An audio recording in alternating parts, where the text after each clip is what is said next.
Todos somos autores de nossas histórias. De uma forma ou de outra, transitamos na ideia de sermos protagonistas, vilões e até mesmo figurantes em nossas vidas. Criamos vários enredos, narrativas que possam nos beneficiar ao máximo, seja enaltecendo coisas simples que fizemos ou transformando aquele chefe amargurado em um vilão digno de filme. Fato é que escrevemos nossas histórias para serem lidas por outros. E assim fez Jack Unterweger. Sua história de vida sofreu tantas reviravoltas que passou pelas prateleiras do terror e mistério, e tudo graças ao fato de que sabia exatamente o que escrever e como escrever. Eu sou o Marco, sejam todos muito bem-vindos ao Insólito. Hoje trago mais um vídeo para a série preferida aqui do canal. Então, vamos aos fatos.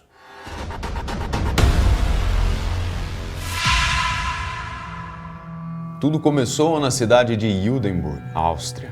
Em 16 de agosto de 1951, nascia Jack Unterweger, filho de um soldado americano desconhecido e de uma prostituta da cidade.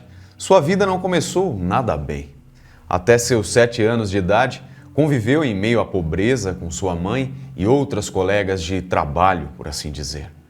Mas a situação não mudou muito quando passou a viver com seu avô, um homem alcoólatra e que, segundo algumas pessoas, abusava dele. Vivendo em meio a uma situação que nenhuma criança deveria viver, Jack cresceu. E reforço aqui que isso, apesar dos pesares, não necessariamente seja a premissa causadora de sua história. Seus passos na vida do crime começaram precocemente. Já na sua adolescência, aos 16 anos, foi preso pela primeira vez por agredir uma prostituta. Seu primeiro crime revelaria os seus ódios mais profundos. O jovem, desde cedo, já era um velho conhecido dos policiais das redondezas e sua ficha criminal era extensa, somando 16 crimes.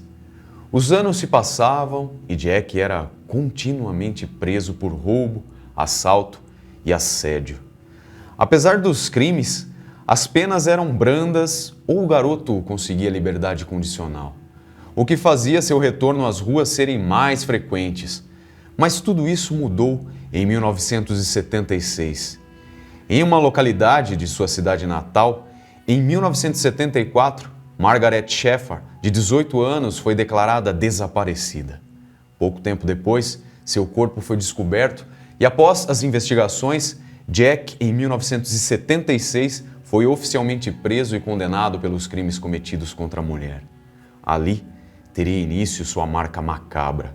Segundo as acusações, Jack arrastou a jovem para a floresta, a violentou e, por fim, estrangulou a jovem com seu próprio sutiã. A perspicácia e inteligência de Jack só não eram maiores do que seu carisma e seu talento com as palavras. Já preso, Jack aprendeu a ler e a escrever. Dedicava horas e mais horas em leituras e escritos, e sua mente tinha na mesma medida sadismo e criatividade. Encarcerado e com tempo de sobra, o homem começou a escrever poemas, contos e peças de teatro. A história de um jovem escritor preso começou a chamar a atenção das pessoas. Críticos literários, amantes de história e até mesmo 2 ganhadores do Prêmio Nobel, Elfried Jelinek e Günter Grass, foram as primeiras pessoas influentes a terem sua atenção chamada e, consequentemente, as demais pessoas começaram a conhecê-lo. Aos poucos, sua fama foi chegando a cada parte da Áustria. Para se ter uma noção, dentre seus escritos estavam algumas histórias infantis que eram contadas na rádio do país. Seu passado criminal, aos poucos, era esquecido, dando espaço para uma bonita história de reabilitação por meio das artes. Seus livros se tornaram best-sellers em pouco tempo de lançados, coroando sua boa aparência, seu ótimo comportamento na prisão e suas histórias tão bem elaboradas e cativantes. Jack publicou em 1983 sua autobiografia, Purgatory or the Trip to Prison Report of a Guilty Man, ou, em tradução livre, Purgatório ou a Viagem à Prisão, Relato de um Homem Culpado. Sua ascensão no meio literário era vertiginosa e as pessoas já clamavam pela soltura daquele homem que demonstrava um arrependimento comovente. Enfim, em 1990, contando com o apoio de pessoas do meio literário, dos dois já citados ganhadores do Nobel e da sociedade, e com o perdão presidencial de Kurt Waldheim, Jack Unterweger foi posto em liberdade e assim começou a respirar novos ares como uma celebridade. Muitos comemoraram a soltura de Jack e sua história lhe rendeu um passe livre para programas de televisão, entrevistas com jornais e acesso a diversas pessoas influentes da época. Era quase como uma participação obrigatória a sua presença em talk shows e os índices das emissoras iam aos céus. Aclamado, Jack continuou a promover sua autobiografia e investiu em mais ocupações. Como uma espécie de justiça poética, Jack foi convidado e passou a apresentar programas de reabilitação criminal. E o próximo passo em sua carreira foi se tornar repórter. Como se tivesse uma atração pela coisa, Jack apresentava programas criminais e, entre os casos contados, inseriu um ou outro crime que havia cometido. Com a liberdade de Jack, não só o mundo literário começou a ser movimentado cada vez mais, o policial também. Ainda em 1990, mais precisamente em setembro daquele ano, começaram a aparecer cadáveres com seus sutiãs envoltos em seus pescoços. Um método um tanto quanto estranho e curioso. Algumas pessoas murmuravam como aquilo parecia carregar certa marca, um tipo de assinatura, tal qual o caso de Margaret. Mas as pessoas não se arriscavam a falar tais coisas em voz alta. Imagine bem, Viena, capital da Áustria, já estava quase toda de joelhos pelo mais novo e promissor escritor. Cogitar a ideia de que ele cometeu novos crimes seria uma espécie de suicídio social. Alguns jornais se atreveram a publicar as mortes, que contabilizavam 6, mas sempre de forma a não chamar a atenção para a figura de Jack. Assim, para não fomentar as represálias das pessoas, apelidaram um homem não identificado de assassino de Viena Woods. A polícia, pelo contrário, não se incomodava com as opiniões negativas dos fãs do escritor e, apesar de não encontrarem provas concretas nas cenas dos crimes, mantinham Jack como principal suspeito. Em outubro de 1990, Jack, a pedido da revista em que trabalhava, foi a Los Angeles para fazer algumas matérias. A bela e movimentada Los Angeles, que concentrava um número considerável de artistas em geral. O que vem a seguir é algo um tanto quanto estranho. Certa vez, o famoso escritor Stephen King escreveu em uma de suas obras: a sincronia foi perfeita para tudo dar errado para todo mundo.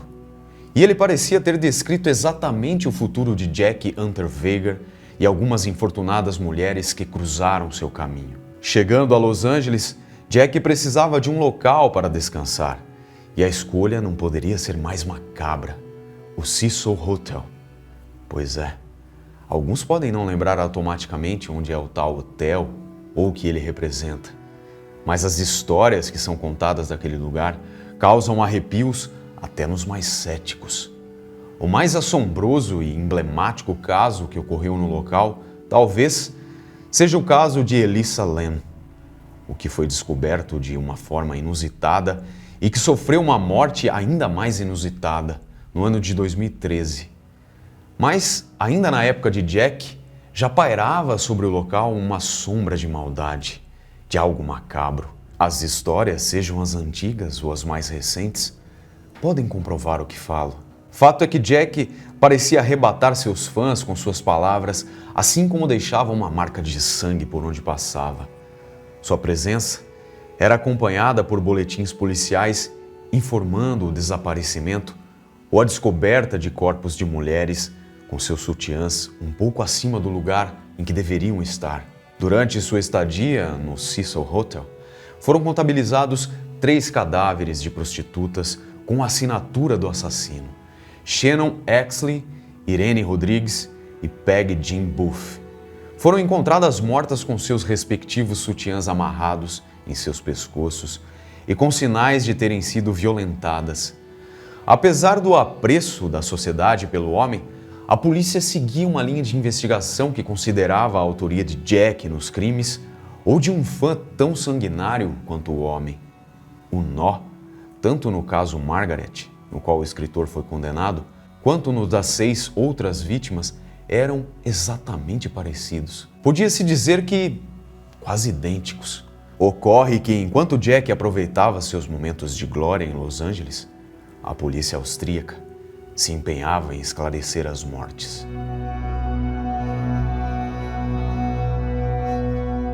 Finalmente, tendo a ciência dos novos crimes em Los Angeles, Jack foi ligado aos crimes e o seu cerco foi se fechando. A investigação foi recolhendo cada vez mais novas provas e, em 1992, emitiu um mandado de prisão em desfavor do homem.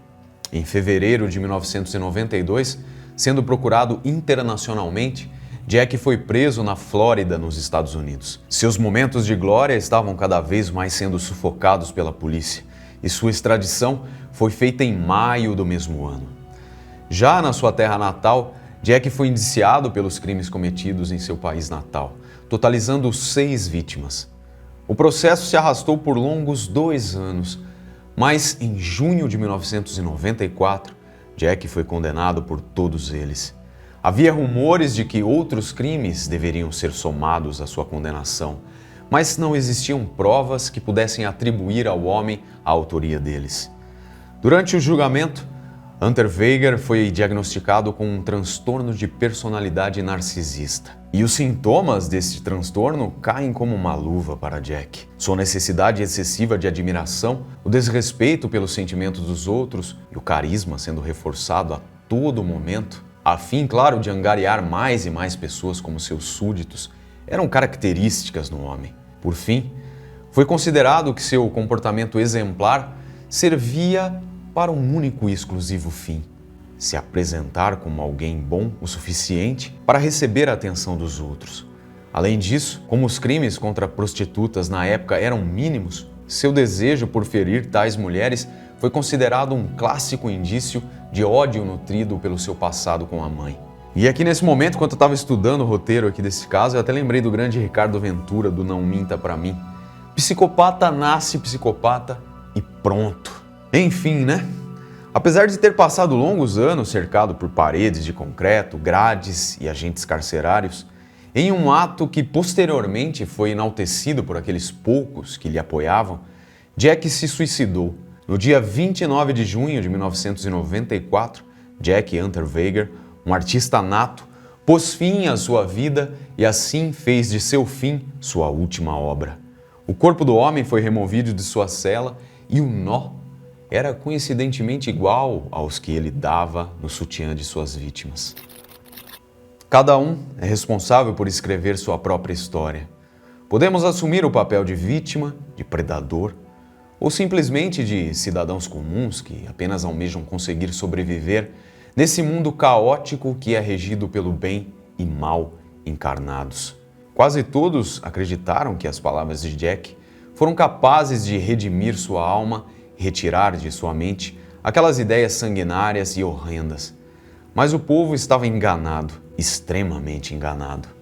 Valendo-se de um talento esplêndido, Jack contornou a verdade e fez de si um herói, quando na verdade o mal possuía seu coração como um rato devora um queijo. Suas palavras doces foram capazes de enganar muitos, mas sua podridão humana não conseguiu nem metade da admiração que tinha.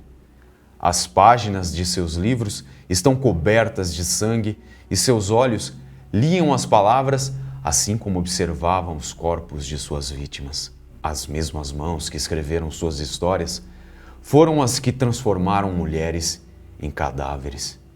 Esse foi o caso de hoje. Se gostou, peço a gentileza de deixar o seu like, um comentário. Se puder compartilhar algum vídeo aqui que você goste do Insólito com os amigos. Vou deixar aqui também nessa tela final uma sugestão dessa playlist aqui de Serial Killers, beleza? Bom, eu vou ficando por aqui. Muito obrigado por assistir e até o próximo vídeo.